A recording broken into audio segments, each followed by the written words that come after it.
Your chest looks flat, and it's not because you picked the wrong exercise. It is actually because you're asking the wrong question entirely. And here is exactly why 3 months of effort gave you nothing. Here is what nobody is telling you. The exercise itself does not build your chest, and once you understand what that actually is, you'll realize that this entire debate is just a waste of time. I'm going to show you exactly what builds a chest. Spoiler alert, it is not what you think. But first, you need to see why this question has been setting you up to fail from day one. Let me destroy this myth with some basic biology. Your chest muscle has zero idea whether you're on a bench or on the floor. It responds to one thing and one thing only: mechanical tension. The bench press and the push-up are just tools to create that tension. But here is where everyone screws this up. The tool doesn't matter if you're using it the wrong way. You can bench 3 times a week and build nothing except an ego. You can do push-ups daily and build nothing except the ability to do more push-ups, because the exercise isn't the growth signal. The tension is. But here is what you're probably wondering. If the exercise doesn't matter, why does everyone at the gym have a bigger chest than the people doing push-ups at home?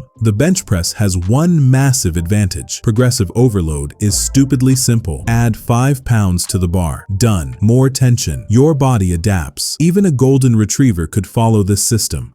With push-ups, most people hit 20 reps and they think, well, I guess I just do more reps until I can do 100 and impress absolutely nobody. Wrong. That is endurance training. Your chest stops growing around rep 15 because you're just not creating enough tension anymore. You're just getting good at push-ups, which is cool for party tricks, but it's useless for gains. And here is the part that makes push-ups potentially better, especially if you're too broke for a gym membership. If you actually progress them correctly, they have something the bench press doesn't: infinite scalability without equipment. Decline push-ups, archer push-ups, pseudo planche push-ups. Each progression creates more tension than the last. And here is the question everyone should be asking, but nobody does. What's the actual principle that makes either one work? So here is the truth that ends this debate forever. Can you progressively increase mechanical tension on your pec fibers over time? That's the entire principle that fitness influencers stretch into 40-minute videos. The exercise is just the vehicle. Tension is the destination. So what does this mean for your training? If you're benching, are you adding weight, reps, or time under tension every single week? If yes, your chest will grow. If you're doing push-ups, are you progressing to harder variations, adding weight, or slowing down your tempo? If yes, your chest will grow. They're both creating progressive tension, just through different vehicles. They are both right. So stop hoping your chest or your shoulders grow by accident. Pick an exercise, do it. Push a little harder tomorrow, then harder the next day. That is the secret everyone misses while they're scrolling through memes.